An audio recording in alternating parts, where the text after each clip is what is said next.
Mayong gabi sa tanang mga kaigsuunan o kahigalaan dinhi sa One Voice Christian Fellowship sa Dakbayan sa Iligan ug sa tanang mga makasabot sa pinulungang Cebuano sa Herald of Grace Covenant Bible Church sa Dakbayan sa Dasmariñas, probinsya sa Cavite ug sa tanang mga nagasunod sa atong mga buluhaton, Luzon, Visayas ug Mindanao ug sa nagkalain-laing dapit sa tibuok kalibutan. Welcome sa atong panagtigom alang sa mga pagampo.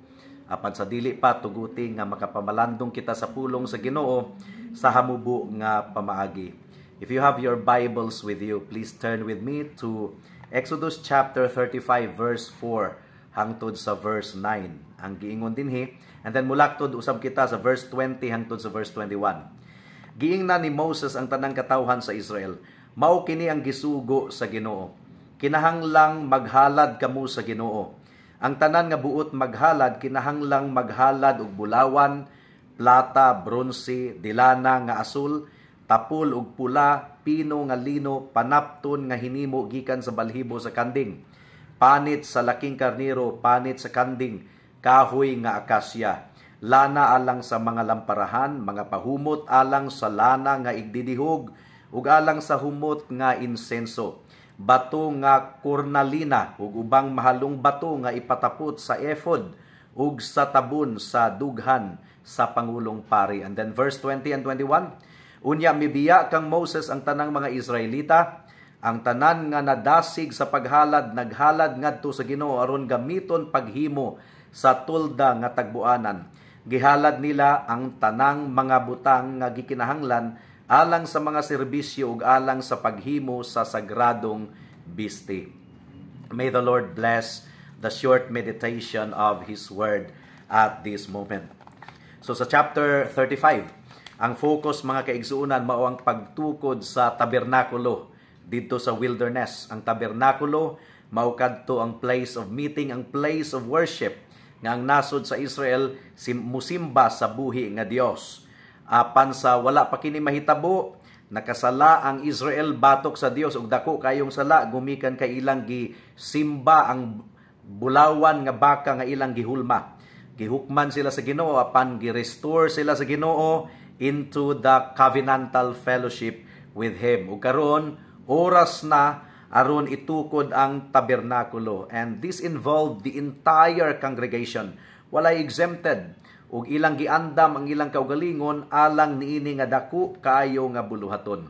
Now, sulod sa iglesia sa atong buhi nga Dios, it is composed of a congregation mga kaigsuunan. Ideally, it is composed of people nga nakaptivated sa kahimayaan sa atong buhi nga Dios. Nakita nila ang kaaniyag, kaambong sa atong Ginoo ug ilang gihatag ang ilang kaugalingon ngadto kang Kristo. Aduna sila'y kasing-kasing alang kang Kristo ug alang sa iyang buluhaton. In fact, ang himsog nga iglesia, it is comprised of people nga adunay kasing-kasing alang sa atong Ginoong Hesukristo. Sama sa atong nakita sa atong teksto, ilang gitugyan ang ilang kaugalingon alang sa buluhaton sa Dios sa pagtukod sa tabernacle in the Old Testament. In other words, ang usa ka himsog nga simbahan, it will be a giving church. It is a giving church composed of people nga manggihinatagon alang sa buluhaton sa Dios, and it is also a serving church nangalagad sa atong buhi nga Dios. Sa verse 4 hangtod sa verse 9, ilang gihalad ang ilang mga material resources alang sa buluhaton sa Ginoo.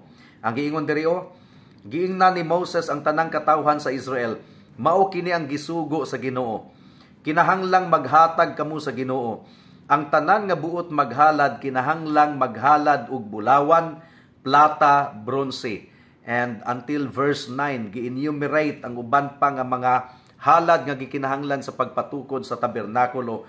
Mahal kayo kadto nga mga items. Bulawan pa lang gani daan sa atong computation kay ato gyunong gitun-an. 50,274 pesos per ounce. So that's over 240. That's over 2 billion pesos mga kaigsuunan. Ang kantidad ni adto nga tabernakulo.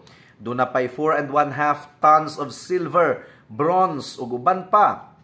Grabe kayo ka-expensive. Doon na pa'y mga precious jewels. o gisugo sa Ginoo ang nasod sa Israel nga mugahin sa ilang mga kabtangan ug muhalad alang sa pagtukod sa tabernakulo, and we read that they really gave abundantly. Now, dili sakit sa ilang kabubuton. Gumikan kay atong mabasa sa atong teksto nga kinasingkasing gayod, gitandog sila sa Ginoo. Ang Biblia nagtudlo kanato, nagwarning mahitungod sa paghigugma sa salapi.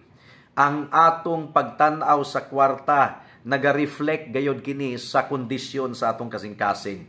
Ang giingon sa Luke chapter 12 verse 34, tungod kay kung asa ang iniyong kabtangan atua usab ang iniyong kasing-kasing. So kung si Kristo mao ang atong kabtangan, ang atong kasing-kasing anaa kang Kristo, ug dili sakit alang kanato ang muhalad, ang muhatag alang sa buluhaton sa Dios. Pero kung ang atong kasing-kasing anaa sa kwarta, bisan pa og gipanalanginan kita sa Ginoo, sakit gihapon alang kanato ang paghalad alang sa buluhaton sa Dios. In fact, ang paghigugma sa salapi mao kini refleksyon sa tawo nga layo gayud kaayo sa atong buhi nga Dios. The love of money has been the downfall of many people in the world. Ang giingon sa 1 Timothy chapter 6 verse 10, tungod kay ang paghigugma sa kwarta mao ang gamot sa tanang matang sa dautan, nga ang pipila nga nagtinguha niini nahalayo sa pagtuo o gitusok ang ilang mga kaugalingon sa daghang kagulanan. Ang paghigugma ni Delilah sa kwarta mo'y hinungdan nga nganong iyang gibudhian si Samson. Ang paghigugma ni Juda sa kwarta mo'y hinungdan nganong iyang gibudhian si Kristo. Ang paghigugma ni Ananias ug ni Safira sa kwarta mao hinungdan nganong namakak sila nga ilang gipatuo nga ang tibuok halin sa ilang kabtangan ang ilang gihalad, pero part ra day ni adto, wala mauntay sipyat kun ilang angkunon nga part lamang sa halin ang ilang gihalad, pero namakak manggod sila. It's because of the love of money nga ang mga tawo sakit kaayo sa ilang dughan sa pagsuporta practically alang sa buluhaton sa Dios. But in our passage today nga atong gibasa, ang mga katawhan sa Israel luag kayo sa ilang kabubuton nga mihalad alang sa buluhaton sa Ginoo, gumikan kay nakita nilang kahimayaan sa Ginoo ug ang ilang kasing-kasing captivated by Christ. Hinaot nga makaptivate sa atong Ginoo ang atong kasing-kasing so that our giving will be wholehearted, with a joyful heart, with cheerfulness in our heart, ug nagsaad ang Ginoo nga dili ta niya pasagdahan. Dili sakit nato ang paghalad, gumikan kay dili sakit alang sa Ginoo nga iyang gihatag ang iyang bugtong anak, iyang gihalad ang iyang kaugalingon didto sa cross sa Kalbaryo. Giluwas kita niya gikan sa tunglo sa sala, and practically we offer our lives unto Him, including our resources. Wala ta nagtudlo og health and wealth gospel ha, na kung muhalad mo sa buluhaton sa Ginoo, madato mo, mamilyonaryo mo.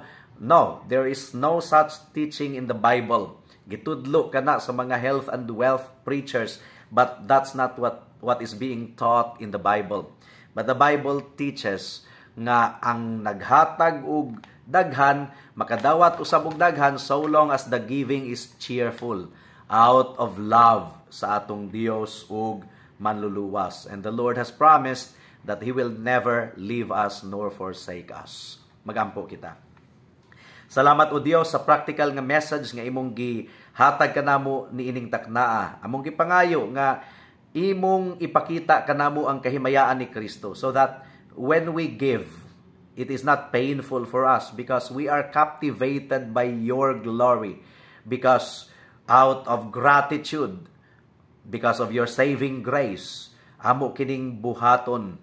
We are not expecting that we will become millionaires in the process, because there is no such thing, false teaching in the Bible. But you have promised that you will never leave us nor forsake us. So help us to love you more. And because we love you more, it will be reflected in our willingness to give in support of the ministry. Practical support, because gospel proclamation must be done, and it entails practical expenses as well. Tabangi kami, Ginoo, hinaot nga mahimaya ikaw sa among mga resources. And this we pray in Jesus' name. Amen. Daghang salamat sa pagpamati sa pulong sa Ginoo. God bless us all.